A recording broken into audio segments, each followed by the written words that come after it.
याद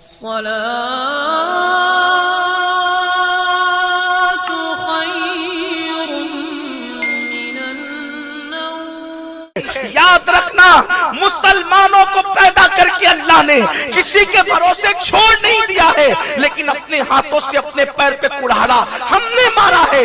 जानते हैं बस्तियां क्यों तबाह होती है, बस्तियां क्यों वीरान होती है? बस्तियों के वीरान होने की वजह क्या है?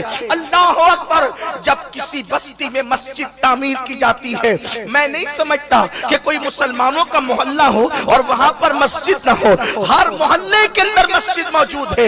अल्लाह अकबर, फरमाया गया जब मस्जिद तामीर कर ली जाती है और मोहल्ले के लोग उस मस्जिद को आबाद नहीं करते, उस मस्जिद के अंदर आकर अल्लाह की इबादत नहीं करते, उस मस्जिद में आकर सजदा नहीं करते, तो मस्जिद अल्लाह की बारगाह में कहती है रात की तारीकियों में अल्लाह जिसने मुझे वीरान कर दिया तू उनके घरों को वीरान कर दे। अब मैं आपसे पूछना चाहता हूं, जिस कौम के लिए मस्जिद बद्दुआ कर रही हो, क्या वो कौम इज्जत के साथ जमीन पे जी सकती है? क्या वो कौम वकार के साथ जमीन पे जी सकती है? थोड़ी देर के लिए हम अपने आप में डूब जाएं और थोड़ी देर के लिए सोचे तो सही, गौर तो करें। अल्लाह अकबर, हम गेम खेलने के लिए वक्त निकाल लेते हैं, हम जो है वो व्हाट्सएप के लिए वक्त निकाल लेते हैं, हम यूट्यूब के लिए वक्त निकाल लेते हैं, हम कैरम के लिए वक्त निकाल लेते हैं, इंडिया पाकिस्तान का मैच हो हम दुकानें बंद करके एक मैच देखते हैं। लेकिन आपसे पूछना चाहता हूं, क्रिकेट के लिए दुकानें बंद करने वालों, क्या कभी हमने नमाज के लिए भी दुकान बंद की है?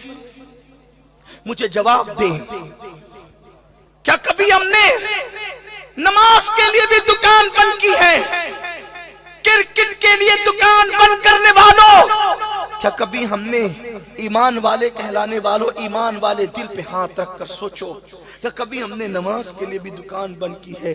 जो कौम क्रिकेट से ज्यादा अमली तौर पर नमाज को अहमियत न दे, जो कौम क्रिकेट से ज्यादा, आप जानबूझ के ऐसा नहीं करते शौरी तौर पर, लेकिन अमली तौर पर तो यही साबित हो रहा है कि आपने क्रिकेट को जो अहमियत दी है वो अहमियत नमाज को नहीं दी।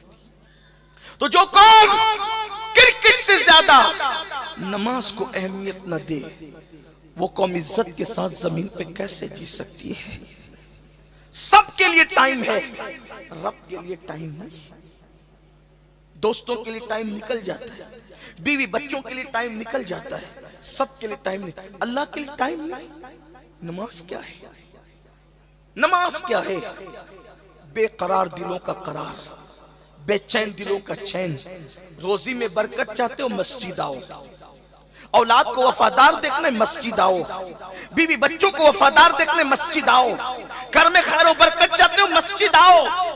बड़ी माजरत के साथ बाजार जाने वालों, बाजार जाकर के तुम रोजी कमा सकते हो, बाजार जाकर रोजी में बरकत नहीं कमा सकते, इसलिए कि बाजार जाओगे तो रोजी मिलेगी, मस्जिद में आओगे तो रोजी में बरकत मिलेगी। आज मुसलमान बरकत से इसलिए महरूम हो गया कि मस्जिद नहीं आता। शेख अबू तालिब मक्की रहमतुल्लाह अलैह क़ुतुल क़ुलूब में लिखते हैं कि जिस वक्त अजान होती है, रूए जमीन की सारी दौलत को समेटकर मस्जिद में लाया जाता है।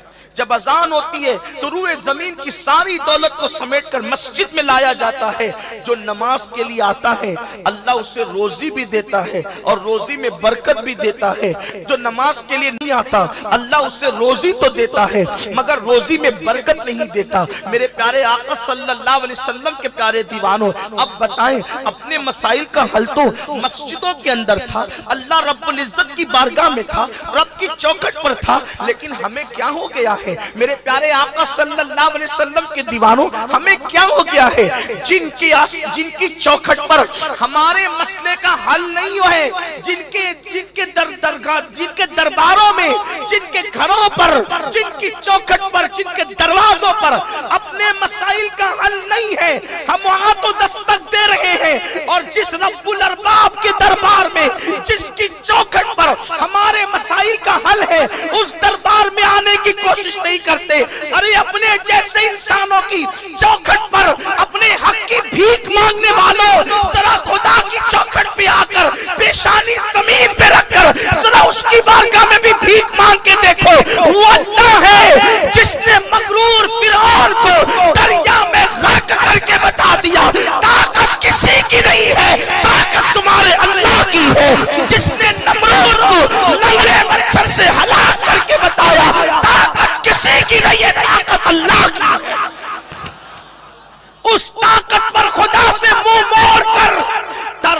भिखारी बनने वालों, आओ जरा अल्लाह की बारगाह में रुजू करके देखो, अल्लाह की बारगाह में झुक कर देखो।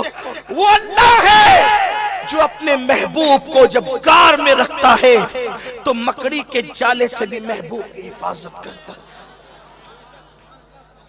कबूतरों के जरिए से महबूब की हिफाजत। अपने आप को गैर महफूज मत समझो, अपने आप को लावारिस मत समझो, अपने आप को बेबस और बेकस मत समझो। अल्लाह ने महबूब को मकड़ी के जाले से बचा करके बता दिया, जो मेरा हो जाता है हम मकड़ी के जाले से भी उसकी हिफाजत करते हैं, और जो मेरा नहीं रहता